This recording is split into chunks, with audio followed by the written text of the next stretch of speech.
As equipes de emergência tentam encontrar a segunda caixa preta do avião da Germanwings, que caiu na terça-feira com 150 pessoas a bordo.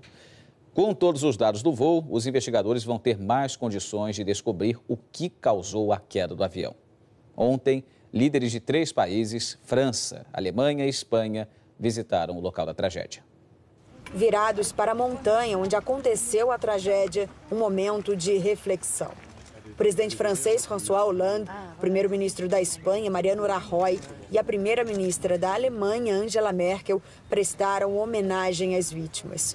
Mas também foram acompanhar de perto o andamento das buscas, um trabalho que ainda está longe do fim. Hollande prometeu que todas as circunstâncias do acidente vão ser esclarecidas e anunciou que a carcaça da segunda caixa preta foi encontrada, apenas a parte exterior, sem o conteúdo. Ao fazer os primeiros comentários sobre a primeira caixa preta localizada, o diretor do BEA, o escritório responsável pela apuração das causas do acidente, disse que vão ser necessários dias ou semanas para apresentar dados mais concretos. Confirmou apenas que foi possível recuperar o áudio, apesar de a parte externa estar bastante danificada. Diante do tamanho dos destroços, especialistas afirmam que o avião teria se chocado contra a montanha em alta velocidade e não explodido no ar.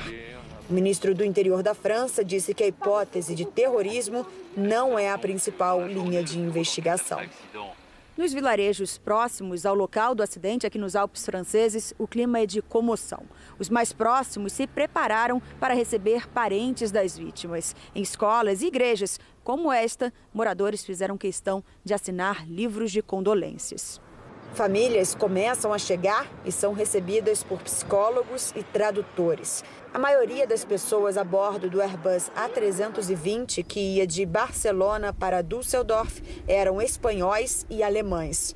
Mas, ao todo, estavam no voo cidadãos de 14 nacionalidades diferentes. C'est délicat, oui, parce qu'il y a quand même tellement de malheurs, c'est une tragédie, donc ce sont pas des traductions touristiques ou autres qu'on fait d'habitude. E uma fonte militar ligada às investigações disse ao jornal americano The New York Times que a gravação da caixa preta do avião indica que um dos pilotos teria ficado trancado do lado de fora da cabine.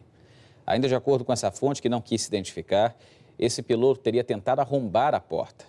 Para o especialista em gestão de risco, Gustavo Cunha Mello, essa situação levanta hipóteses como suicídio ou mal súbito do piloto que ficou na cabine.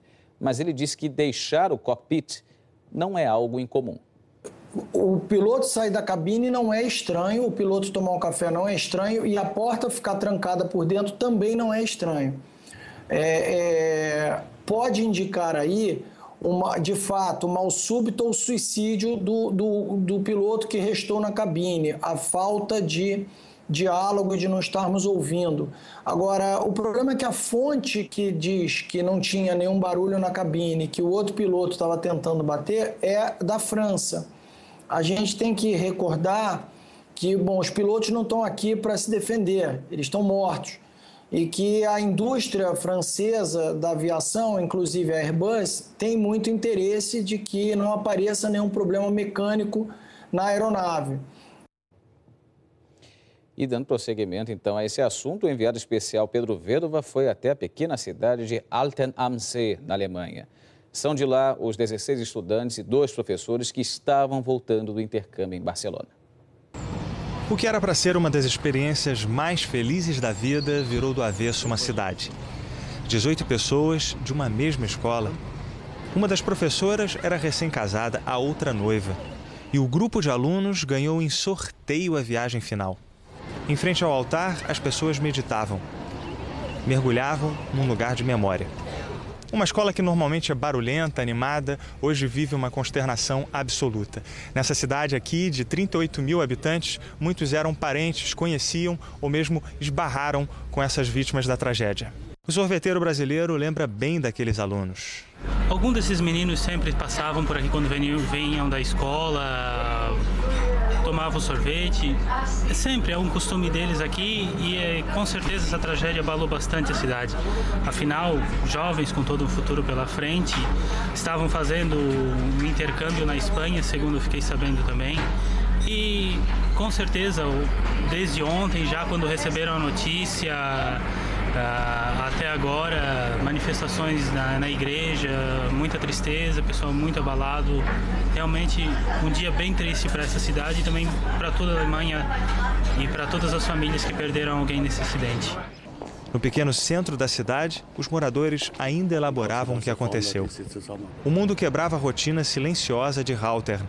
A imprensa internacional investigava como o desastre mudaria a Alemanha. A polícia se preparou para receber tanta gente, mas a policial conta que os agentes também estavam muito abalados. É um vazio que reverbera pelos minutos de silêncio em todo o país. A homenagem se repetiu na Espanha, na escola onde os intercambistas estudaram. Nessa quinta, todos os colégios da Alemanha vão se calar às 10 horas e 53 minutos, quando o avião caiu em silêncio. E com o passar do tempo vão surgindo novas informações relacionadas a esse acidente. Nós temos aqui imagens ao vivo da cidade na França que está servindo de base para que os helicópteros de resgate partam até a área do acidente. Os primeiros corpos das vítimas deste acidente com o avião da Germanwings já estão sendo identificados, esse trabalho já começou e outros detalhes que começam a ser divulgados também são de que o copiloto do avião da Germanwings, ele tinha 630 horas de voo e trabalhava na companhia desde setembro de 2013.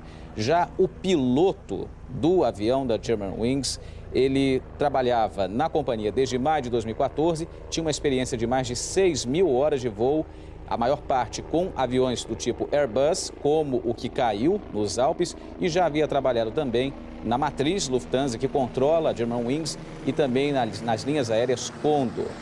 A Lufthansa não confirma nem desmente as informações que nós vimos agora há pouco, publicadas no New York Times, segundo as quais o piloto teria ficado trancado do lado de fora da cabine.